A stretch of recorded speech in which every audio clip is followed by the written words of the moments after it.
always wonder what I'm going to say on my intros. I want to exit from this despair. I want to also give a warning to other creatives. Create like it's your last, because with the reversal of RHOA, they're not going to stop there. If you have something meaningful to say that is going to shed light and bring happiness to the world, you better do it before the conservatives decide. And that's how I want to begin my day, every day, creating something new, interesting, and that's educating, and expand the world instead of bringing darkness.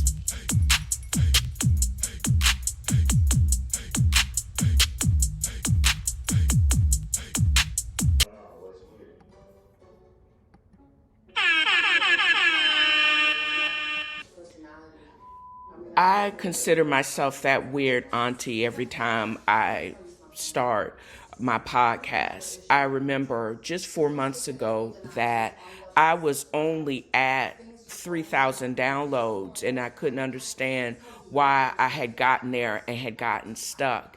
And look at me now. I am 4 months later, have done some really good advertisement campaigns.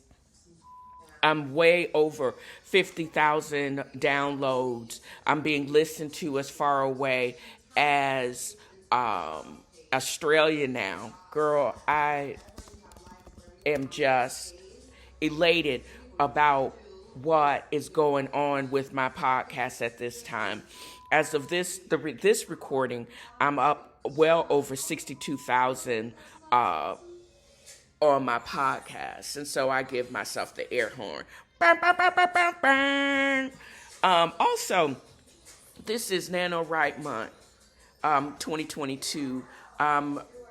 Also making some strides as far as my writing, daily writing. And my posts on my blog are actually helping me to get my words. I realize that if I record anything or do anything as far as the podcast goes, I'm trying to record it simultaneously on my voice recorder on my phone. So it's a work in progress. I've rewritten Black Woman Down, or the rewrite of Black Woman Down, just in time for me to submit it for the Atlanta Film Festival 2023. I'm hoping to place. With that, I also entered it into a Scriptpipeline contest. I hope to at least place, but it would be really nice to get that 20K. Also, as I increase my podcasting production cred, I hope to report of getting my first advertisement instead of the solitary host read that I have on Anchor. I have to get my downloads or streams up. That's what I thought needs to happen before I even get noticed by podcast advertiser, but it seems to be a little bit more than that. I got to go directly to the source. Some actually have these unrealistic downloads or streaming criteria, so they don't have to pay out. They set it so high. I had one directory said, "Oh, we won't even post you if you don't have at 4,000 streams per episode." Girl, bye. Anybody got time for that? Because I know some of these newer podcasts in the podcast indie space are so much lower than that. But they also have the backing of a whole publishing team and a whole studio. So to have that as an indie person is solely unfair. So I'm learning as I go, and as my podcast continues to become even more credible and secure in its indie space, what I'm talking about is going to be key for me in going forward. This is no longer a passion project. This needs to be a paid project on the real tip. And those are... How can I forget to fuss about the freaking Cowboys? How you gonna have a whole bye week and get jacked up about the trash Packers? They were, what were the Packers? They were 3-6 or something stupid like that. I can't stand Aaron Rodgers. I think I hate him just as much as I hate that Tom Brady. But how are you going to lose in overtime to the Trash Packers? That's what I'm giving a side eye to the Cowboys this week. I can't even understand. I went a whole week and a half without talking trash about the Cowboys, but they on my shit list right now for being stupid. And then the team formerly known as the Deadskins beat the once undefeated Screagles on the road. We live in an upside down world. I can't believe this mess. But that's how I'm going to end this part of the episode, with side eye to. So this is, and I am a work in progress. My podcast is a work in progress. My life is a work in progress. My blog is a work in progress. I placed as a quarterfinalist in the Vail Film Festival for my Black Woman Down play, and I'm very proud of that. This month is NaNoWriMo 2022. I've been participating in this since 2020. That's when I decided that a follow-up of my Not My Family book, I expanded into screenplays. Kind of like what I did. I was like, oh, I think I can do that. So I did. And I wrote my first screenplay, Hamilton Heights, the Black version, or set in Harlem version of one of my favorite 1930s movies starring Olivia de Havilland's character in The Heiress. And I loved that movie.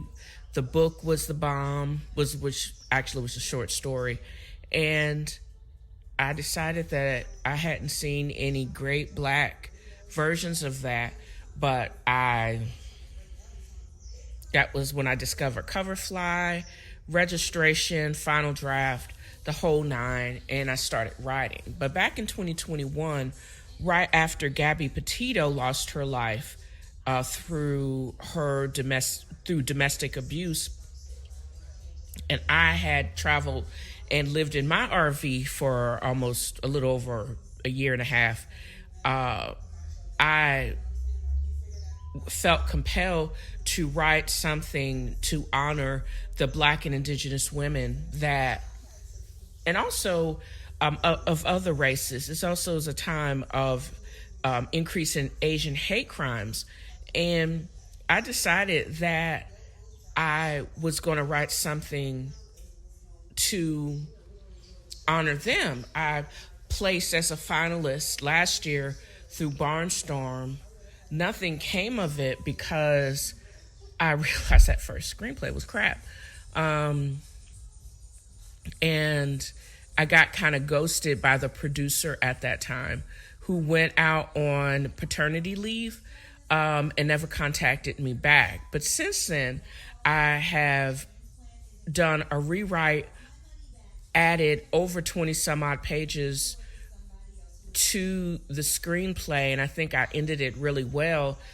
And I'm excited about it getting more recognition because, as I said, with Vail, I wish I was able to utilize this version of the screenplay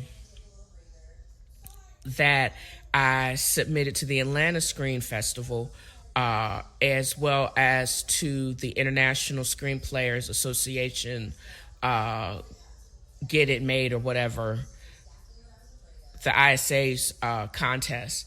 I'm just excited about the next version, not only of the podcast, but also of the screenplay. Because with National's Novel Writing Month, as well as all of these competitions, it basically pushes you to do more and to expand your craft.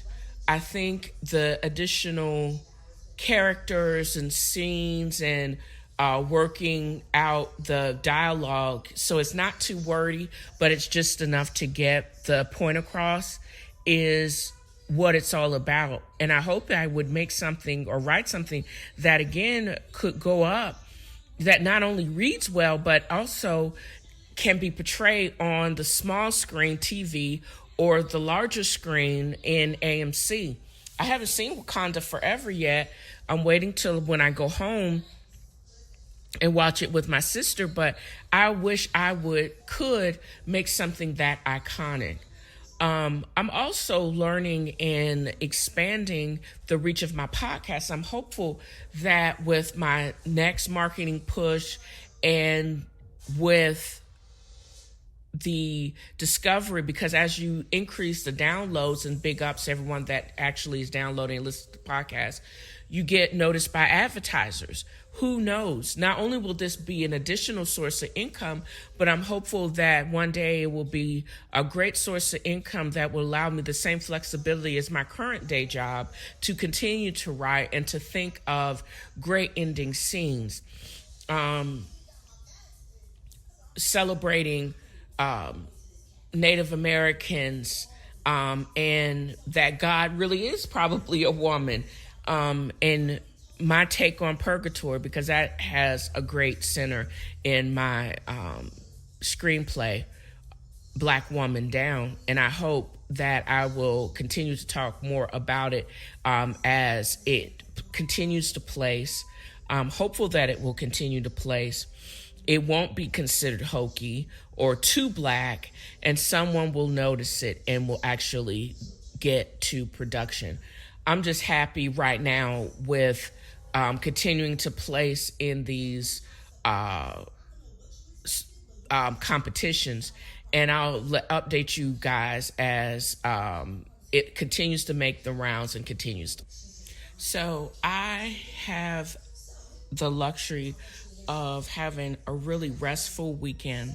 I don't have too much to complain about. I don't have too much to report because I'm not in the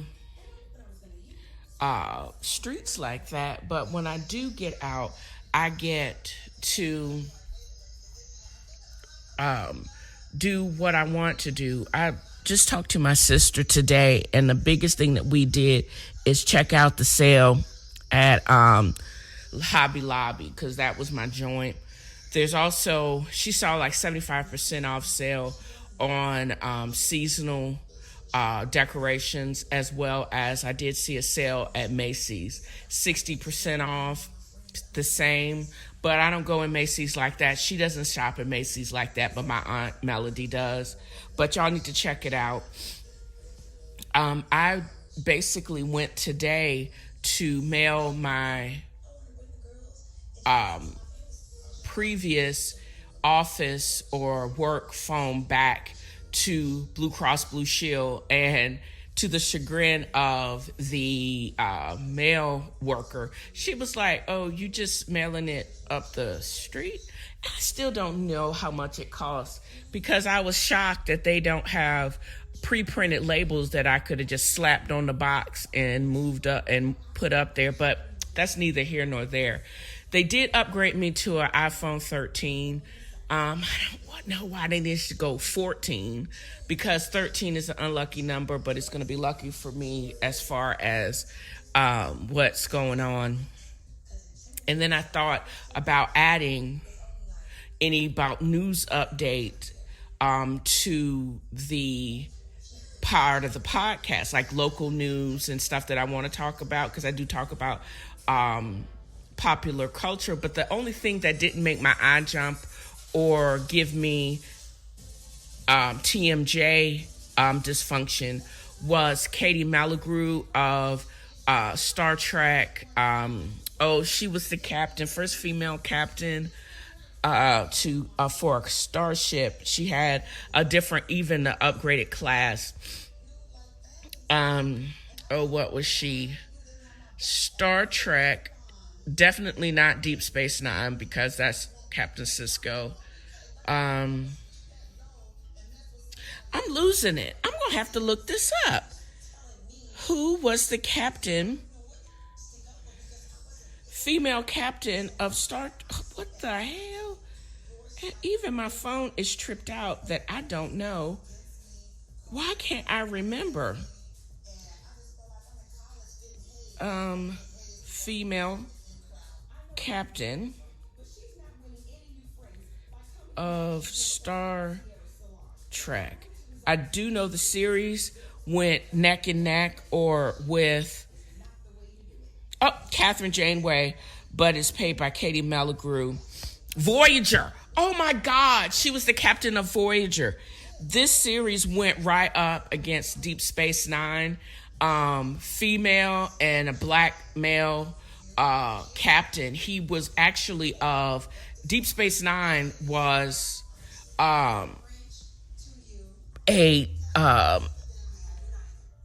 was just that. It was a deep space star station that was owned or ran by the Cardassians, and then was taken over and managed by the United Federation of Planets at the end of the Kardashian occupation of Bajor.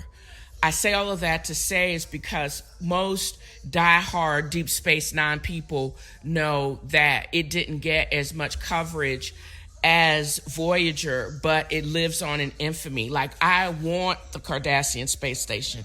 I want to go as, what are they called? The Jem'Hadar, because they were finer and more meaner than the Klingons. So, but she actually just got a part in a movie that actually, I believe, is either dropped or getting ready to drop on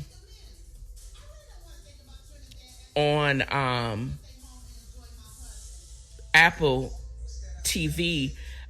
She plays a person. She actually has this like starring role. Robbery Gone Wrong. I'm gonna check it out and I'll let you guys know. I don't know the name of it. I was just glad that she's still getting leading roles. She also played a leading role as the hustle man in Orange is the New Black. You may notice her name from there. But as I was saying, what people my age really find entertaining or what they value most is peace, not having to go anywhere, not have to entertain anybody except for their rude little dogs. Here's Ethel. I had to grab her because she don't know how to act. I just took delivery on my Naked Wines. I got a carton of wines, 12 Great Red California wines, and it's some places that I've never heard from all over the central, etc. coast. And I'm hopeful that it's just going to rain and rain crazy. People are going to stop moving to California. There's going to be a balance. So all of that stuff all of the vines are not going to be burned away and never to be replaced again. But I just took delivery. I'm enjoying a mixed red from that region, and I'm just excited. I like the fact that I've spent my entire weekend doing absolutely nothing. I did laundry early on a Friday, so all I have to do is fold it up and put it away. I did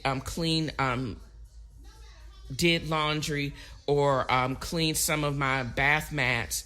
Everything is smelling like Downy, and I just get to chill. And that's what we work so hard to do. You just get to chill. That is the news. That is the tea. We don't want to be running around. We just want to be able to chill and enjoy our little dogs and birds and fight little dogs for pizza. I also had Marco's Pizza today, and Ethel was kept running around and chasing me like she had lost her mind. But I now know that in order to keep her on her food, I don't share mine. Farmer's Dog is the bomb, y'all. For real, for real. And the insulation is made of cornstarch. You run it under some warm water. It basically rinses, or you can basically rinse it down the drain. It's one less thing to add to the landfills. And it doesn't clog up the systems, evidently. I'm hopeful. And it doesn't wreak havoc on our sanitation system. So if you got to spoil your dog, get them Farmer's Dog. They'll like it. cut up a little bit of chicken in it, they'll like it even more. But that is the end. All I like is my peace, working on my podcast and watching reality TV, into Love and Hip Hop Atlanta, since I'll watch it on TV since I won't be driving down there anytime soon, just saying. So what exactly is going on in the dating world that I don't participate in, because I sit in my house with my little dog in warm blankets? I am reporting again from the Dating Over 40 of Reddit. I really like this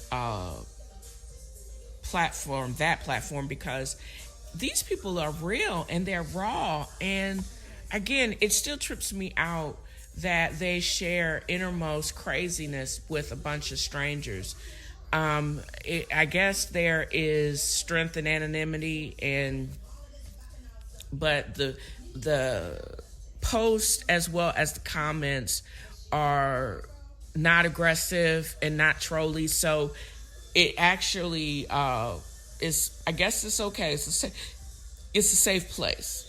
I just would prefer to have people write to me, but I guess they could just post on Dating Over 40 because they know they're not going to get a salty, sarcastic remark. But this one was posted a couple of days ago, and it says, "I need to stop, don't I?" Yeah, bitch, you do.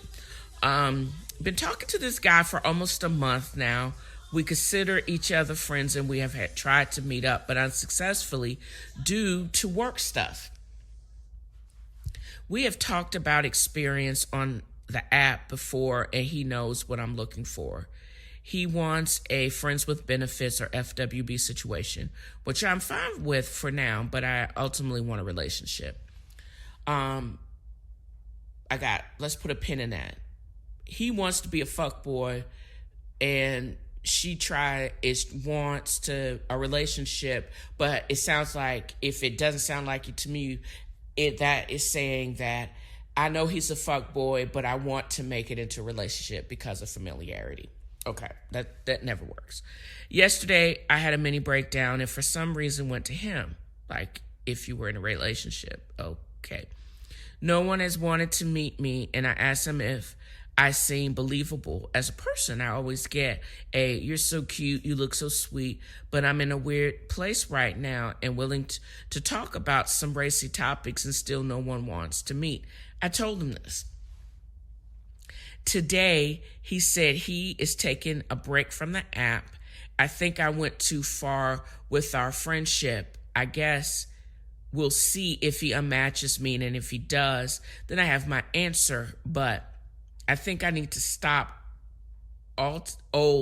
altogether. It is kind of taking over my life. I hate that. What am I doing? I consider myself a smart person, but I'm acting pretty dumb right now. Oh, yeah, okay. Has anyone else gotten so wrapped up in all of this at one point of time? What did you do to get over it? Just delete everything? Edit. He did unmatch me.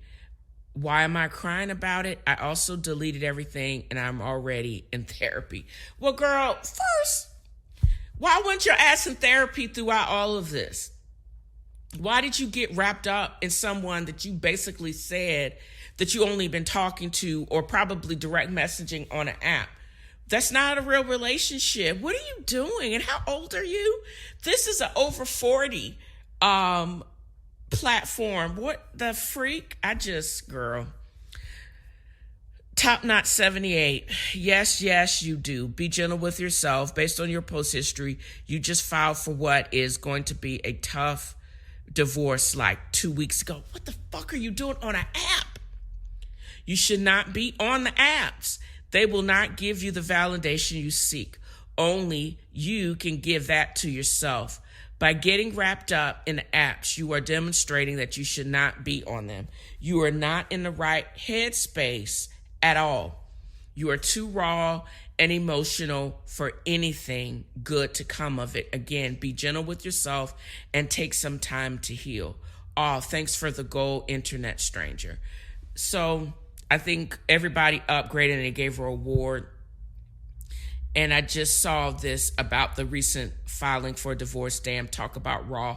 There's so many hard stages of divorce to go through before one starts to feel slightly healed. Definitely should not be dating. That's just going to exacerbate the tempest of emotions. I kind of agree with all of this. I think trying to bounce back, because it seems like a rebound sitch. And it depends on how long you were in the previous your marriage. And if it was a long-term relationship, you still don't want, why are you going to be on the disposable apps? That is what you become. And this is just me talking from experience and from the reality of it. Basically, people are like Kleenex on these apps. Swipe right, swipe left, whatever. You don't go to the app at this early to think that you need to jump right back in. You basically have to process the loss that is of your marriage, because that loss, from what I understand, is like a death. So you have to go through the several stages of grieving. That's what Whiskey and Cigar 7 has said. So you don't jump right into the apps thinking you're ready and you're going to be ready for the nonsense that is the dating world, single life. If you've been in a long-term relationship for a number of years, minimum of 5, don't think you've been out of the game long enough that getting back into it is going to be difficult, and definitely you're not going to start out this early on the apps. That's a recipe for crazy and a recipe for hurt. And I honestly believe that. Just yikes. Yes, you are doing the most. Get off the apps, pay attention to your therapist, and keep it pushing for now. But 2 weeks after just filing, you're not even saying your divorce is final yet. Girl, you just filed. Really? Are you that alone? And you got to also figure out, why did the marriage end? If you listened to the episode last week, if very few relationships end and nobody knows, I bet if you do some soul searching, you'll figure out why your long-term relationship ended and you just divorced. Maybe because you do some impulsive things. I don't know, because I don't know your situation. But what I do know is you don't need to be on the apps. If you just file for divorce and it's not even final, I don't care if you just legally separated, but you just got separated. Don't go to the apps. Get your shit together first before you start even consider dating, and then before you think you're in a long-term relationship, because the shit can still end, and it may not be your fault, but it can still end. But you not in a headspace to realize or to be able to deal with it. Definitely, you're not in the right headspace to deal with rejection, unfriending, unfollowing, unmatching like this is, because you still are in a very vulnerable place. Nobody should get into trying to date when you just filed the end of your long-term relationship. That doesn't make any sense. And you did right, I think, by deleting everything and paying attention to the therapist. You should have basically paid for talk space way before this. Before you even filed and thought you were okay to jump back on the apps in 2 weeks. Girl, bye. I've also heard that Chris has been in some other DMs that are not quite as innocuous and innocent as mine. Ashley, your Just husband so you know, likes to leave you. Do you want to? And go to a man named house and suck his dick. Oh. Nigga, what? Sometimes you have to watch Real Housewives, these series, and so-called reality TVs. And this is a clip I just paid from Bravo TV, because I subscribe to that on YouTube. And they're at the burn session. Was this last week's? I don't even know if I talked about this, but I have found that Real Housewives of Potomac is like watching paint dry. I think it's not as bad as them hoes in Salt Lake City. Dubai was actually all right. I think I was there for the fashion mostly, but they do a lot of talking. They don't do a lot of chair throwing, a lot of shade. But this crew that nobody really lives or owns shit in Potomac is a bit special. Necessarily Shady is the podcast from Giselle and Robin. And it's actually all right. It's giving me some pointers about how I wanted to structure my show. I want to know how they don't get as many downloads or listens, but they actually are sponsored. And it's because everybody is on they're on Bravo, so they do have a following. But sometimes the Real Housewives of Potomac is like watching paint dry, more so than other shows. But the last couple of episodes, even though there has been no chairs thrown, there's been a lot of shade being thrown. Nobody seems to respect the ex dancer Mia, who actually is balling. I think she owns or opens or manages several chiropractic practices, which I think is a scam in itself, but that's neither here nor there. Ashley, who's getting divorced from her white husband. And it doesn't shock me that he is bi or not really on the DL by that statement, because he is an old white dude from Australia. And then Candy Ants, or whatever her name is, who's also married to a white chef. A lot of what the back and forth between the two pretty mean girls doesn't really shock me all that much. It's just that their level of shade and pettiness is more so than what Robin or Karen or have and Giselle actually have thrown. These young hoes are just as mean as they are. And they seem to have more to lose. Candace, the little black skinny girl with the white husband, chef husband, she don't have any kids yet. They're going through IVF. I don't know if she wants to break a sweat. I could see all of them being like Kim Kardashian and having a surrogate. But I can't really see. I would not be shocked that her and Candy and her husband also filed for divorce before the end of this season. I think a lot of what she's the one that is alleging that Ashley, her husband, is the one is having an extracurricular affair.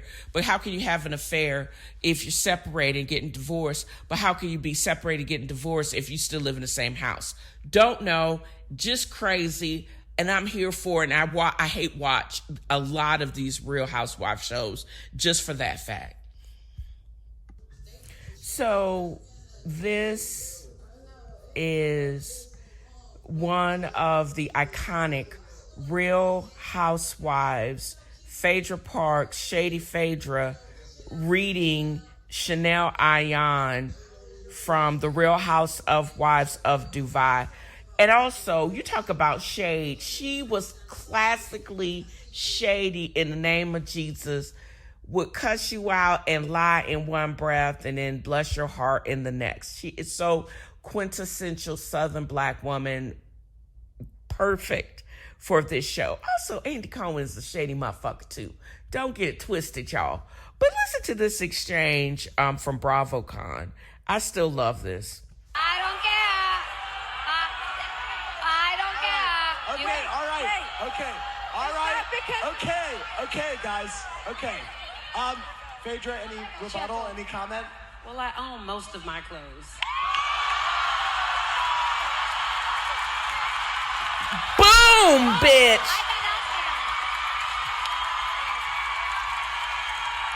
And she says it with a straight face. You're not in a prom dress. Okay. I think Let me get up and answer this. I'm a model. I get paid like one of the biggest celebrity designers right now to wear and advertise this. So I'm here working and making money, bitch. It is my job. It is my job to look fabulous. Thank you. She still looks like she's going to prom. Oh, you should have told them to leave that quinceañera dress for a teenager. It's so quince. Just shady Phaedra. I can't. But it was kind of true. It did look like someone's take on a Monet of light dress. But it's a step up from a quinceañera. It's probably one of the French fashion designers. I can't. But, oh, she's so shady. I love it. This makes watching these shows worth it when they read each other. I just can't. It is hysterically funny. And on to more trash TV watching as I basically translate 90 Day Fiancé, Usman, mostly known as Soulja Boy, on Happily Ever After. This is his second time at the rodeo. He actually tried to marry, or did marry, another thirsty white woman from the United States. And this time his mom was like, nah, son, you're going to have to marry somebody from our area. Why wouldn't she, or he wouldn't listen to her from jump? And he gets this lady, Kimberly. Says he dedicates a song to her, but it's from another black girl. If he was all that, why didn't he? And he pointed this out to Kimberly, the white lady, thirsty white girl. If he was all of that and all of that successful, why didn't he let his mom arrange these marriage, have some kids, and then still screw around on his wife or get a second wife? He knew he's trying to use any means necessary to get to the United States, probably. But she lets him. But this is me translating this scene, which I think it is so absolutely disgusting that I'm going to actually have to post this and read and just talk about it online, because this is just crazy, y'all. Listen to this. I prefer Usman marry a younger girl. I want grandchildren. He can marry another woman later. I'm afraid that if he wears somebody else, he won't come back home. A younger girl is better.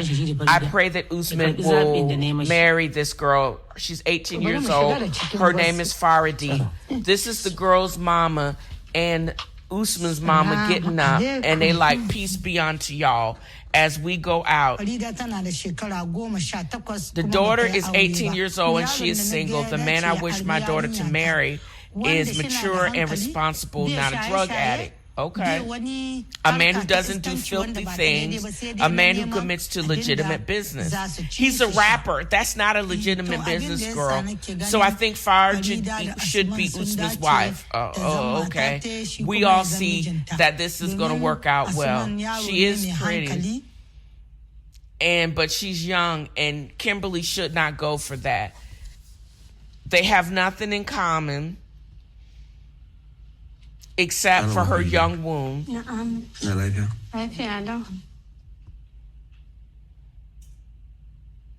He's socially awkward.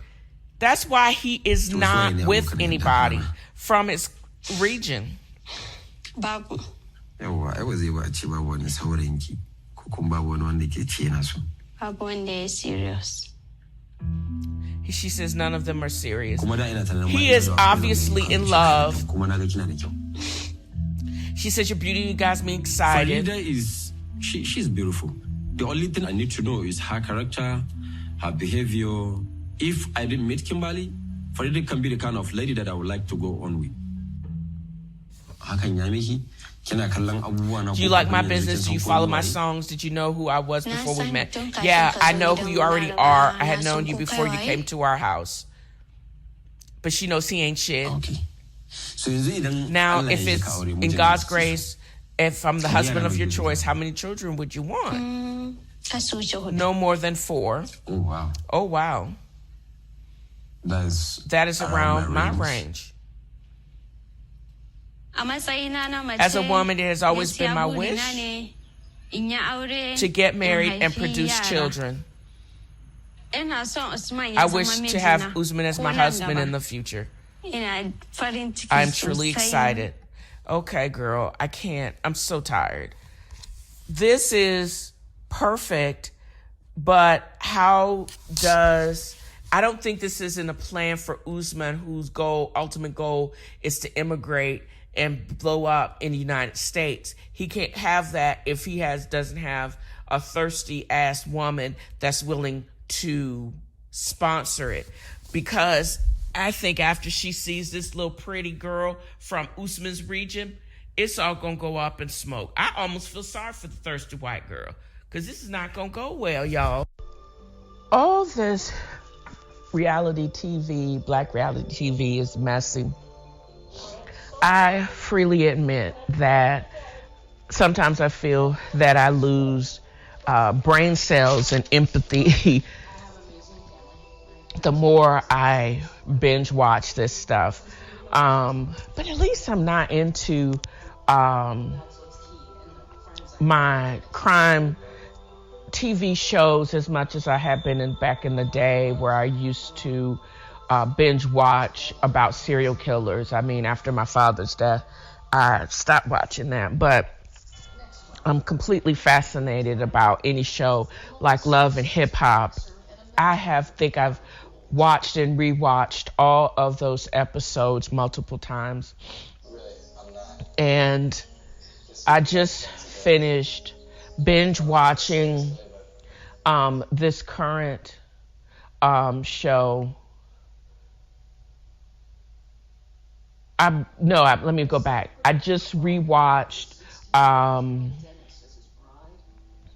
the current reunion, but I'm going to probably go back and watch the show before the reunion, because everybody is talking about they were at somebody's, I don't know if it was a birthday party or it was Spice's after party. I think it was Spice's after party. If y'all recall and you follow the whole storyline from this past season, Spice is the queen of dance hall. She's originally from Jamaica, international dance hall star. It's a subset, really large, has a large following of reggae music.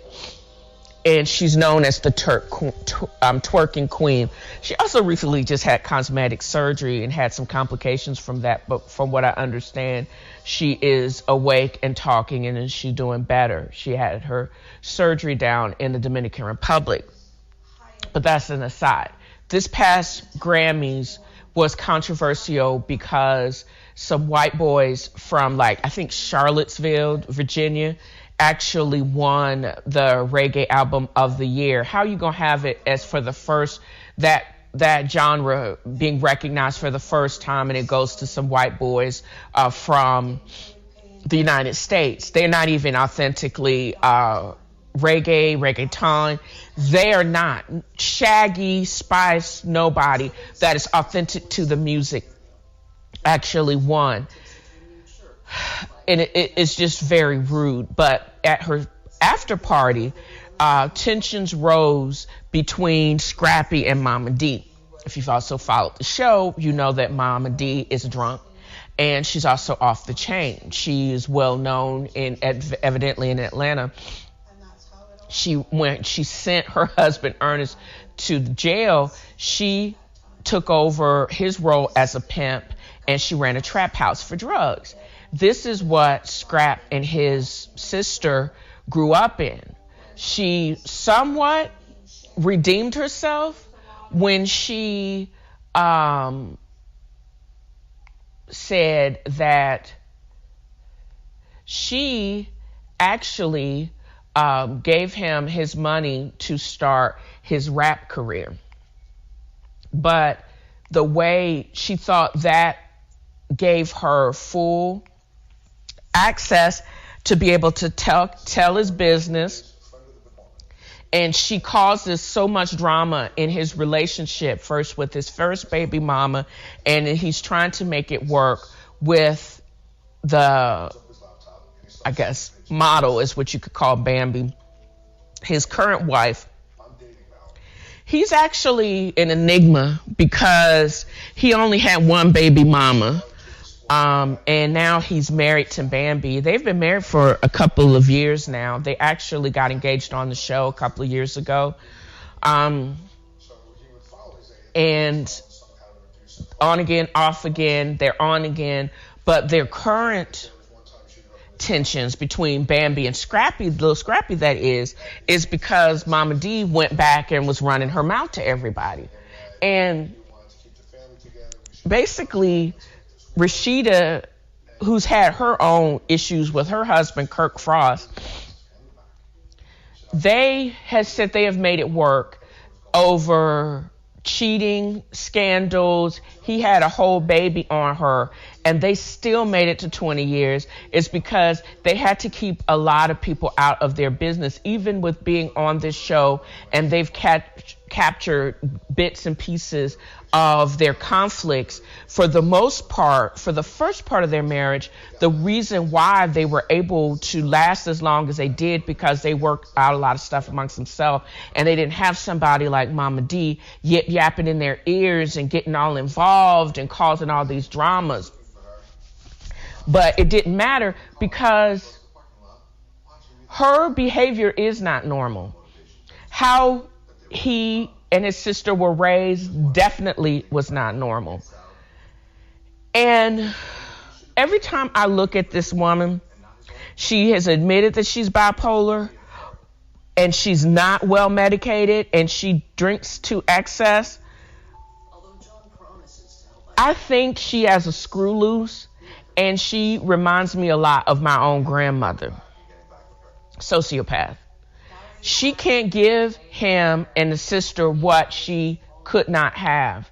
And she also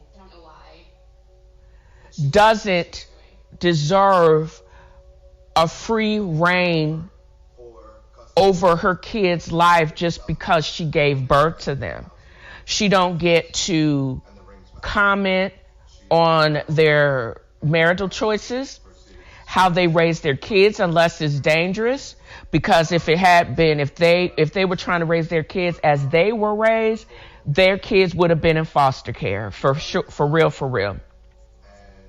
She can't pass judgment or be hyper judgmental on everybody because she is not perfect, and she can't demand respect. She gets to be ignored and kept at arm's length, but she doesn't get a free reign to continue to hurt and malign her kids. And she doesn't get to not listen to her kids. They get to express they are in pain and they were hurt, and they can't be continued hurt by her actions. And she has to realize she can't talk to her kid any kind of way. She can't meddle in their lives as much as she want to, because she is their mother doesn't give them free reign over their emotions and over their lives. The negativity and the toxicity that surrounds this character, and she's like a caricature of herself. And it's just really sad. And he just reached a low point and basically went off on her because she can't see how she did them wrong in the past, and she continues to meddle and do this crazy shit, and they're supposed to tolerate it. You don't get a free pass, and you don't demand respect, because if you act like somebody in the streets, you gonna fuck around and get treated like somebody in the streets. Just because y'all related doesn't mean that you get a free pass, and he's proved that with this latest cussing out. I'm not saying he should have did it, but I kind of understand. You can't keep treating somebody like they're a little kid and treat them as badly as you did when they were a little kid and demand that they respect you. That doesn't work in an adult world. This is about adulting and knowing boundaries and having mutual respect. But he basically said she was on her hustle, she did X, Y, and Z, but she's still doing some of the same pathologic stuff that she did when they were little and expect them to keep continuing to accept it. And that is not realistic. And it is so disrespectful and so toxic. And then she wondering why she's not getting invited to the barbecue because she's acting like a complete lunatic. And I think that Scrap and Bam and everybody that was involved with that scene really needs to get a bump in pay, because it's triggering in a lot of ways, because I remember a lot of that, and growing up like that, and had someone that demanded respect, but that you were still feared and you were afraid. You avoided being around them because you were expecting them to be just as abusive as you were when a kid. But my person is now dead. What's going to happen to Mama D? What is going to be her legacy? Is it going to be a legacy of fear that you're going to be, that that when they pass away, they don't know you and you didn't really know them and what their thought processes was, because you were so much hurt and you never had critical conversations and it's already too late. That's what I have a big fear with their relationship. Like, I know these people, but I can only just basically project on my own feelings and experiences onto theirs. But she had a health scare between kidney stones and alcoholism and bacteremia. And I mean, is it worth all of that? No. Is she going to have to change? Yes. Because it's obvious that if she's going to progress or even have a relationship with her kid, she's not going to be able to continue to proceed the way that she has.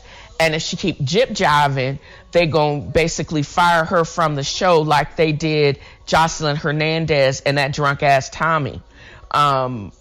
If they get to the point where the production people feel that it's unsafe for them to film, or Scrappy, the bigger name, that's the other thing. She thinks she just as big as Scrap. But push come to shove, if he demands that she gets thrown off that show and he won't film with her, or production just tired of fighting battles and people blowing up around her, if it gets too messy, Mona Me and them, production team and them, they'll let her ass go. So I don't know what to tell Mama D except get on your meds and keep your mouth shut and keep out of people's business and mind the business that pay you. Because it can go left really fast, and she could be an cast member of Love and Hip Hop Atlanta. So they got to think about it. The reason why you on the show, is because everybody know your son and young Jock, not because it's the Mama D hour. If anything else, you would have been locked up. So, but then on a positive note, it's like the stuff that they don't show, because it is not messy on these reality TV shows, are former cast members of 90 Day Fiancé. I go from ratchet to really respectful. So Ben and Akini, a interracial couple, Ben was a white boy from somewhere, I don't know, New Mexico or Arizona, found his Akini on some international dating app, and they conversed. He came over to Kenya, proposed to her, and then got her here on the K-1 visa. I did not know that. I kind of knew that his finances weren't perfect, because what he wasn't putting towards the K-1 visa, which is extremely expensive, he also was paying his child support. So he was in a great amount of debt when they basically finally married and he brought her over here. So, and it does take time for her to get her work permit. So they were on one income for a long time. Well, they ended up moving into one small room of a friend's house for the first several months that she was over here.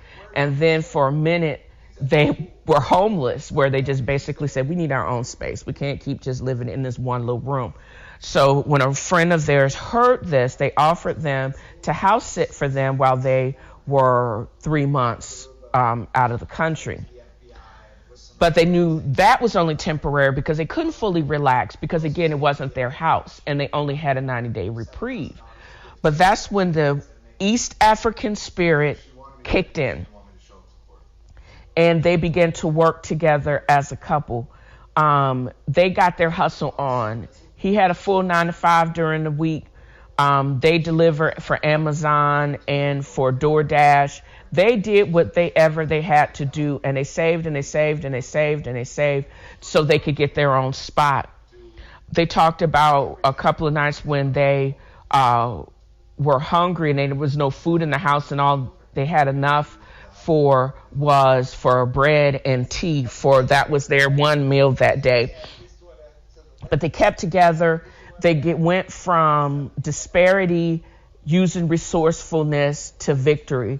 And their YouTube channel, which I ended up subscribing to, was just a testimony. And it was a really testimony or a testament to when people are not toxic, and a couple actually from 90 Day Fiancé can be married on the K1 and work together.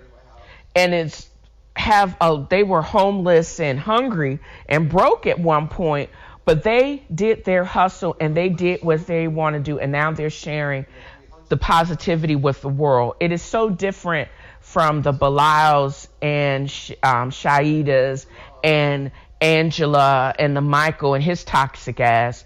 I don't think they show enough positivity when the couples do really work and make it work, and they're both on their hustle, because I guess those don't get views, even though they got 30,000 likes on that particular video. I remember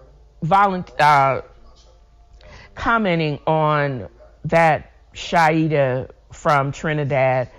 I was always concerned about her because it seems like her husband Bilal is always gaslighting her, and she just couldn't figure out why we were dragging her husband through the mud, because that's the whole point of the show. They portray the most negative bits because they know that's going to get the most traction. That's a production thing. People that sign up for these shows, they don't get filmed unless you are ratchet. You don't get the views. They're not going to pay you if your storyline is too boring. Ask Benny and his old boring wife with an anxiety disorder. So if you are too boring, you're not going to get the views, and then you can't complain when you don't get it doesn't go into production and viewed. You ain't getting a check. It doesn't work that way. You can't have it both ways. They are not going to film you if you are in a negative light. I just wish we would have more follow-up shows where we could see testaments of positivity and growth with couples like this couple, Akini and Ben, because it would give light and shed light and be positive versus a lot of the negative and toxic things that does, like VH1 and the thing with Scrappy. Those things get the views and get people talking. Like, I'm not the only podcaster that's talking about Scrappy blowing up at his mama.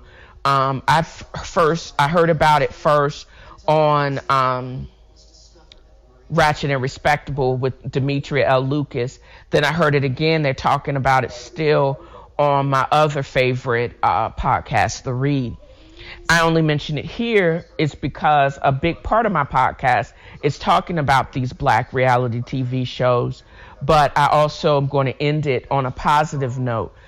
Ben and Akini's testimony of positivity and growth and togetherness. This is what it should be. Should make a storyline, but it doesn't because it's boring, but it's still positive. And this is what most people in any relationship actually should be working to, togetherness, and because they seem to be strengthened more while they're together and working on the same thing towards the same goal, self-sufficiency and happiness. Also, I haven't heard I just realized I haven't seen Kurt and Rashida a lot in the storyline, because it seems like when they're on their positive thing, if there's no drama associated with their businesses or with their kids, or nobody's cheating on anybody, you're not going to make be a big part of the storyline. But that means that their lives are boring, and they're probably prospering outside of the show, because they're not always a main part of the storyline of the show. So with that said, I wish Ben and Akini good luck, and I hope Mama D gets on better or more meds, some meds, and she stopped drinking so much, and Scrappy gets up with a male black counselor, psychotherapist, that number one could probably get him on some meds, because it's probably PTSD and anxiety is a big part of what he is living and working through, and he can have somebody to talk to. He basically said, I don't have anybody that he can talk to deal with the anger, to deal with the anxiety, and probably depression and PTSD. I hope he gets the help that he so sorely deserves. I'm so glad that I get to not or purge the grossness from my mind, as far as everything. It's a cold and gloomy Sunday. I'm creating, because I haven't done my AMP show in a couple of weeks now, but I'm getting ready for AMP. If you navigate at about 4 o'clock, it's going to be a drive home, and it's going to be a celebration of classic R&B, soul, and a little bit of mix of a transition from disco with the artist. I forgot about Yarborough and Peoples. But I also, this morning, I basically get, and one of the best things that I do get is the New York Times. I've actually gotten the New York Times since I started going back, of all places. Let me go back. Back when I started flying to New York to do Race for the Cure before 9/11, I enjoyed perpetrating like I was Carrie, the Black Carrie Bradshaw, and I would read the single women's sports pages, which was the wedding announcements, and I read it vigorously. I also watched, not as often as I used to, because it's been replaced by 90 Day Fiancé for its trashiness, but Kleinfeld's Say Yes to the Dress. Everybody tried to get to this place to get their dream dress, and the dresses are overpriced and are no more than spangled, sparkly lingerie. I thought Randy, before he gave his own affordable line, it was like, if you have to ask the price, then you can't afford it. But then he's decided that maybe that was just a little bit too snotty for a queen to basically say about people that want and that are promised, that want to be fulfilled in their fairy tale, and you basically cut off your nose in spite of your face. With that said, I have always gotten, and when I was able to, and it started to be able to deliver wherever I was, I still get the New York Times. I flip through the news because I also not only subscribe to the New York Times, I subscribe to 4 other papers. There's not a whole bunch that I want to actually read or to waste my time to talk about. But in this week's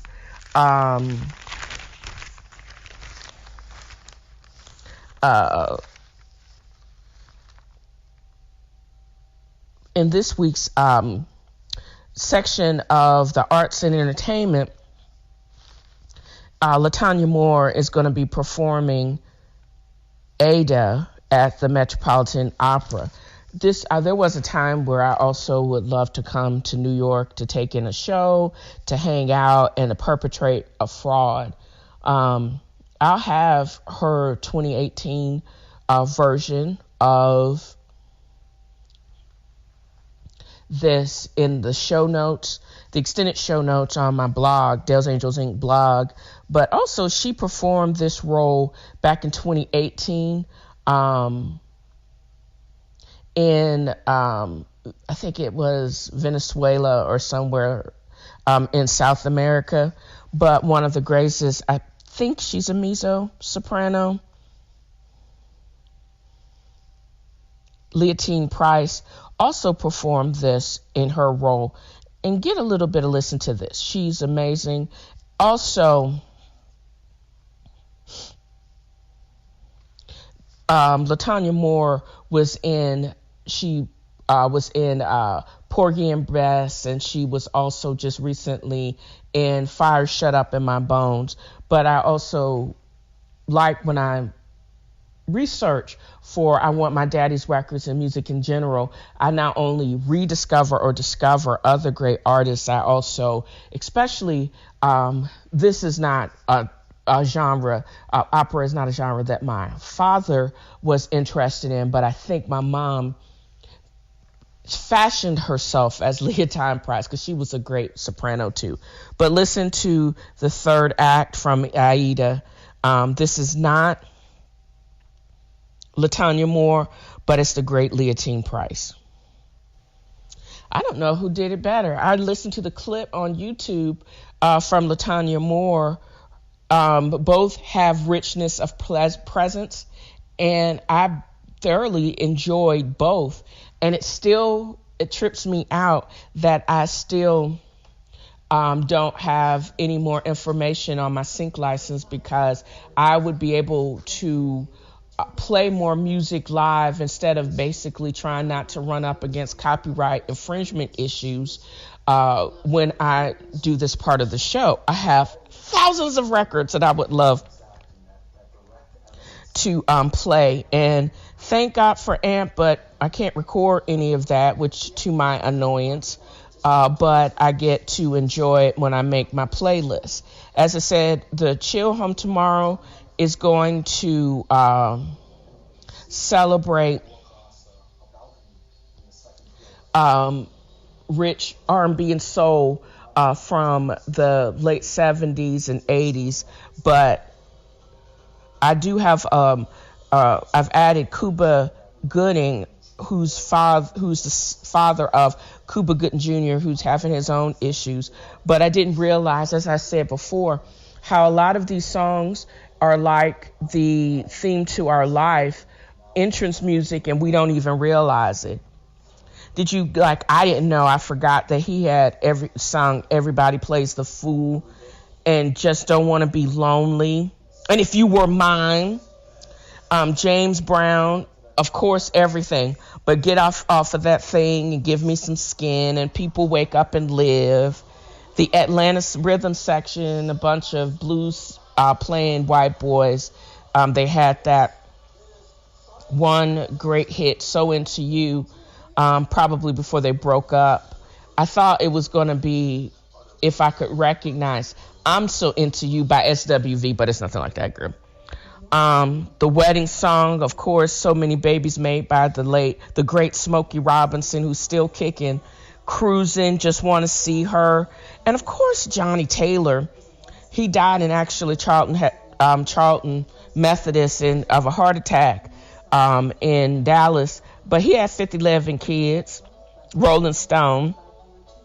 I added Cheaper to Keep Her, and Don't Stop the Music is where I started looking up other things. You're My Song, and I did add Fire Shut Up in My Bones, and I'll add the Aida Leontine Price, because I didn't see a version of that being sung in previous recordings by LaTanya Moore. But all of these songs will be available for immediate listening if you subscribe to my iTunes playlist.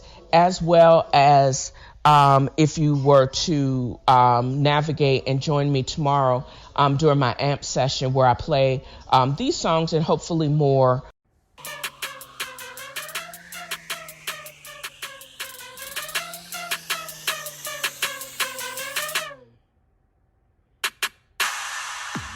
So that's how we're going to end this episode. And I'm going to end it with a positive word. I used to scoff at people making this statement because of its simplicity, or maybe because it sounded more like an admonishment that I was being everything but kind. But then when I started investigating it for myself, that's when I realized that I was confusing politeness with kindness. Politeness is a fake, superficial manner in which there's no required investment, no self-reflection. But being kind is an adjective. It is an action. If you're kind to yourself first, it's like exercise memory. You will continue and be kind to others. Let that sit with you for a while. I'm going to try to be kind to myself. I'll be kind to others. It's very simple, and you got to repeat it. Lean into the spirit of a new year by counting your blessings, giving to others, and spreading happiness. I know I will. And this episode or this podcast is my means to spread joy and happiness and light and enlightenment. There's so much going on with aggression and just meanness. But if I can leave you with one small positive thought, start your day with that, that can change everything for you and just basically change your day. Don't forget to check out Dale's Angels Inc. for the notes on this podcast, as well as other works by CQM and other contributors that are in work or in being edited right now. Also, check out my Instagram feed, Tinfro is Reading. You can check me out on Facebook, Tinfro is Reading Book Club, as well as my YouTube channel, Tinfro is Reading and Eating. And what I'm just chatting and streaming at TV Food Wine Girl on Twitter. Navigate to Writer's Block Coffee or shipabagofdicks.com. Use my promo code Tinfro Coffee or Tinfro Got Jokes respectively to get a percentage off of your order. Don't forget to drop me a line at tinfroisreading@gmail.com. All non-trolling messages may be actually read online, and you can do the same if you are in Podbean or Anchor or wherever you listen to the podcast. And again, shedding light and positivity. And I hope you guys enjoyed this episode as much as I've enjoyed creating it. Until next time, bye.